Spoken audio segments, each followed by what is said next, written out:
What's up, guys? Mom, Vernon Kid here, back again. How's everybody doing on it? So the M.V.K High Lord of New York is here once again. How all my fellow High Lords and Lighties doing? So today I'm gonna hit you guys with another request reaction. This is came from once again on Twitter, and it is by Lime Tara, hashtag Lime Tara 4713. Basically asked me, hey Chris, hey Mumford and Kid, can you react to Phantom Strider's top 10 best modern cartoons? I'm gonna let it slide today because I'm gonna let it slide. You didn't put the hashtag. You gotta put that hashtag. That is the only way I will do it. But being that it's your first time, I'm gonna let it slide this time. But anyway, modern cartoons. I'm not the biggest fan of a lot of the modern cartoons. Not really. A lot of the ones I did like have come to an end. But let's see who's on the list. Like I always say, guys, with the top 10, I tend to chop these up. Don't want to show everything. If you want to see the whole thing, you go to Phantom Strider's channel. Link in the description below. Let's do this now. And here we go. It's time to check out some modern cartoon masterpieces. Since 2010, we have been bombarded with a multitude of refreshing cartoons that have redefined Western animation as we know it, and we're going to explore those spectacular cartoons today. So let's dive right into the top 10 best modern cartoons. Okay. If it's made after 2010, it's allowed on this list. Okay. And as always, if these cartoons aren't your favorites, that's fine. I'm pretty biased, but hopefully there are a couple of cartoons on this list that you might also enjoy. Anyway, let's do this countdown. Number 10. Loud House. Nickelodeon is back with a vengeance. After 20 years, they are hungry to rival Cartoon Network once again. Nickelodeon's continued their climb back from the bottom with a simple, yet high quality and fast-paced cartoon. Loud House is a return to the traditional Nicktoons that originally gave Nickelodeon its good reputation 2 decades ago. No. It just has a truckload of energy to give, and a massive entourage of likable characters, all around our main character Lincoln. Lincoln lives in a constant state of chaos and madness, with his 10 sisters. 10 sisters, damn.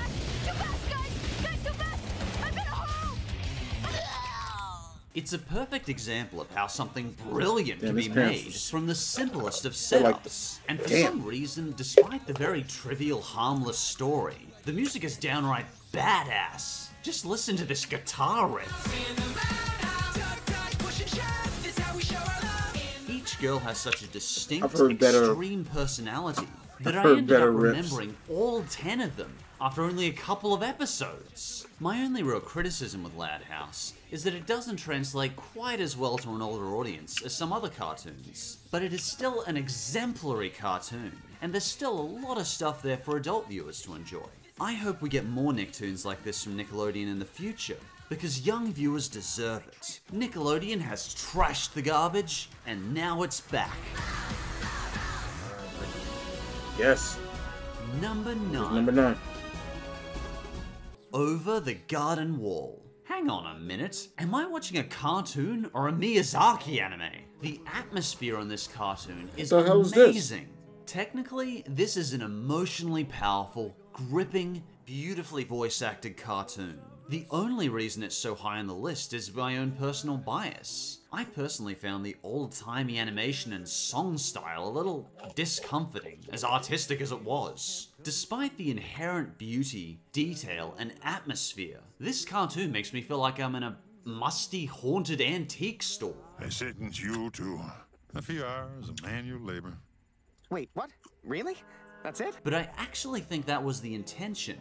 That slight sense of unease is constantly there around you, just gnawing at the viewer's soul. There's something very off and creepy about this world, but being able to set that atmosphere so strongly really shows what a sophisticated piece of animation this is. And holy crap, it's Christopher Lloyd. Don't you know the beast is afoot here? Extra points for fitting Doc in for a cameo. It's only 10 episodes long, but it was 10 episodes I felt gripped and invested in. Okay. And for number 8, Something I watched. Harvey Beaks. I have to mention Harvey Beaks again because I personally think it's among the best cartoons Nickelodeon has done in a very long time. It's another of those worlds that the viewer is slowly immersed in, and it's easy to get lost in it. Even the visual animation style has this way of just putting me at ease. Something about the animation is just so peaceful and pleasant to look at. It really does look like the backgrounds of watercolor paintings. Harvey, Fee, and Foo are simply wonderful main characters. Fee is always the bold sense of logic in the trio, Foo's just an endless well of energy, and Harvey's, well, Harvey. He's following that refreshing new trend in modern cartoons, of being strong simply through having a good nature. This book is now 5 minutes late! Revolution! With brief moments of insanity. He's just a well-meaning, good-natured guy, and sometimes that simple character is refreshing to see. Like Loud House, my only real nitpick is that these new Nicktoons can be a little too wholesome sometimes, even for me. But if you've got some cheese tolerance, Harvey Beaks is one of the best cartoons Nickelodeon has produced in over a decade, and I'm personally looking forward to seeing what this charming, good-natured, but slightly psychotic bird gets up to in the future. Alright. And the 7th best modern cartoon is We Bare Bears. I don't like that show. The raw simplicity I care of less We Bare about that Bears. show. It's just 3 bears trying to fit in with the rest of modern society. Grizzly, Panda, and Ice Bear are just wonderfully awkward to watch. I just crack up whenever these guys enter a room. I tried to watch this, it didn't make me laugh. It was Take me to your internet. not at all. All they want to do is fit in, but they just can't quite seem to get the hang of modern society. And they're just so wonderfully oblivious to the world around them.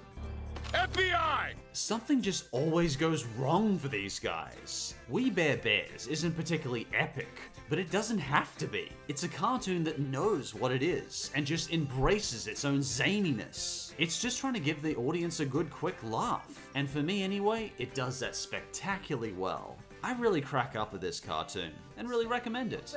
I tried it, didn't like it. Check the comment. Ooh, a real comment! Guys, this is great! We gotta celebrate! And for number 6, Rick and Morty. Jeebus, this cartoon is still a mind trick. I tried Rick and This Morty cartoon too, didn't like remains it what either. I consider the Sorry, absolute I best of tried it. Adult Swim. Rick and Morty still has that typical dark Adult Swim tone, but it uses this black tone to stylize itself, but it gives itself a very nihilistic but interesting look at the totality of human existence. What is my purpose? You pass butter. Oh my god. Yeah, welcome to the club, pal. And the settings they get into are just mind-bogglingly creative. Rick and Morty regularly cross dimensional time and space, and that's just your average episode. In another moment, they may be rewriting the time and space continuum in order to stop the apocalypse, or just watching interdimensional cable. It's always so creative and unpredictable that it remains a really interesting watch. This is one of those cartoons I don't watch regularly, but I would recommend older viewers check it out at least once. As long as they don't mind a bit of dark themes, violence, exploding guts, assault scenes, and an interesting perspective on the universe as a whole. You know, you were right about the universe. It's a crazy and chaotic place. Well, you know, maybe that's why it could use a little cleaning up every now and then, you know? Number 5. Avatar. All right, now we're Legend talking. of Korra. Little This cartoon low on can't the list, not but be mentioned. now we're talking. After Avatar: The Last Airbender finished, the writers realized their cartoon was too smart. In fact, they were aiming at a much older demographic at that point. So in the sequel, they just made an outright adult cartoon, going into very mature issues like social unrest, terrorism, sexual identity, and segregation. I was awestruck by the sheer wonder and beauty of this sequel. There's this real sense of scope and vastness to the world they've created. I just felt more of a sense of reality to Korra's world than I did the original Avatar. Legend of Korra was a deep, atmospheric continuation of an already brilliant cartoon, with the same beautiful story, new deep characters, and just listen to this beautiful soundtrack. Avatar always had good music. Sadly, I think Legend of Korra was a one-time treat for Nickelodeon, as it just didn't reach that ever-loved 8 to 17 demographic Nickelodeon loves so much. I just can't imagine modern Nickelodeon ever making something this adult. While most people seem to have preferred the original, I personally think Legend of Korra was even better. There's our opening. And the fourth best modern cartoon is Gravity Falls. All right, now we're talking. One of Disney's greatest Now we're crowning talking. achievements ever. Thank you for putting this on the I still list. can't figure out how this came out of Disney Channel, but all I can say is yes. I missed the show. More of this, please, Disney. Gravity Falls is a work of art with endearing, likable characters and a compelling, mysterious narrative. The pacing is perfect. The music is perfect. And I was always on the edge of my seat throughout this whole series, wondering what the next twist would be. The jokes are top-notch and appeal to both kids and adults in that masterful Disney style. And the character development is spectacular. Dipper, Mabel, and Grunkle Stan are all very believable, likable, relatable characters. When I see Dipper, I see an introverted guy struggling to find meaning in the world. When I see Mabel, I see an extroverted girl struggling to hold on to her personal joys as she approaches puberty. And Stan is one of the most interesting, funny older characters I've seen in animation in a very long time. They all feel like real people. I was sad to see Gravity Falls end, but they wowed us with an immersive, complex, epic ending that left me having no idea what was gonna happen. This cartoon started strong and it finished strong. In my opinion, it's easily one of the best modern cartoons. Yeah, I'll definitely agree with that.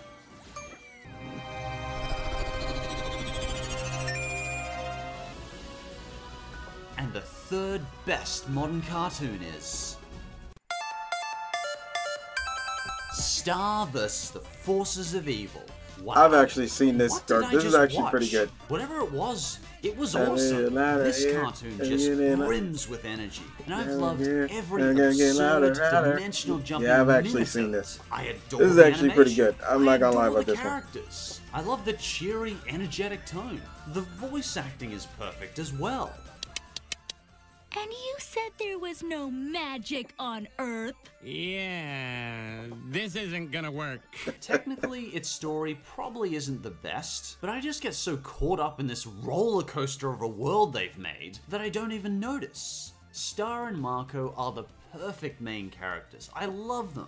Marco is such a wonderfully down-to-earth character that is so damn likable that he works off Star perfectly. Star, how do you define this character? I love opossums! They carry their babies on their backs. Imagine if Mabel was about 6 years older, constantly high, and given control over time and space. Everything Star says is just bubbling with this endless pool of energy that is an absolute blast to watch. Even the villains are brimming with character. The freaking henchman of the bad guy has more character than your average cartoon hero. Is it Chad? My name is Yevgeny Bogoyabov. Oh, so you're foreign. My only real complaint with this cartoon is there's not enough of them. There's unfortunately only 13 episodes so far. I really hope Disney does make more of this. Actually, yeah, they It's did. one of my favorite modern cartoons, easily. Star vs. the Forces of Evil is everything I love in a cartoon. The music. How do you describe this music?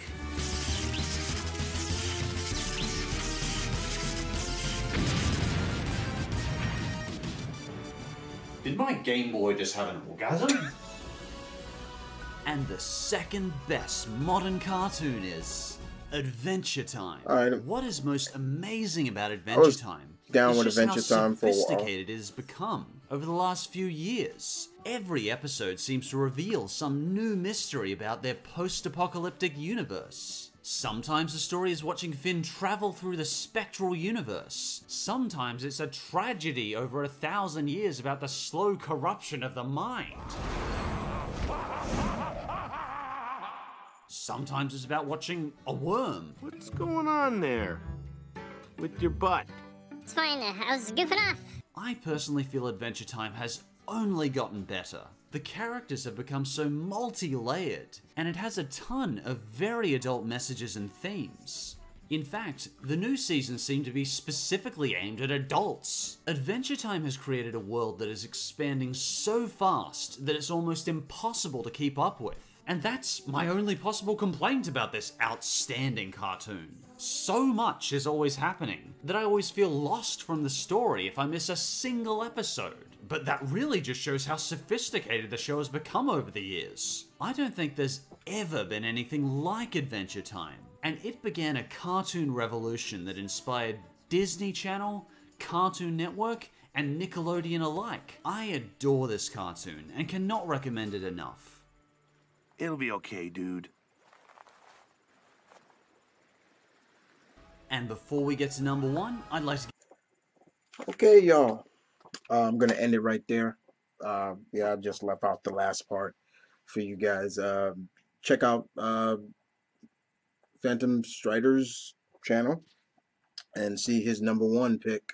Out of the list, there's a few on here that I do watch and do follow and watch. Some of them I've tried and they don't do nothing for me. They do diddly squat. I know that if there's a lot of people, I know I'm probably going to get ransacked by Rick and Morty fans. And if so, you know what? Y'all can kiss my black ass. I don't give a crap what you think. No, I'm just messing with you. No, it's just, I don't know. I watched it and it just did nothing for me. I'm like, no. You know, this is his opinion and these are his lists. I have to respect his list, but for me, it is what it is. But that's it for now, guys. I hope you guys enjoyed. I will see you guys next time, as always. Look at my face. I'm Vernon here. Y'all take care. Hey guys, thank you for tuning in for my reactions. Hope you guys enjoyed it as always. Don't forget to like and subscribe. And if you have any requests, y'all, don't forget to provide me with the link and along with the hashtag slogan React Please Chris. That is hashtag React Please Chris. And as always, this is Vernon Kid saying peace. I'm out.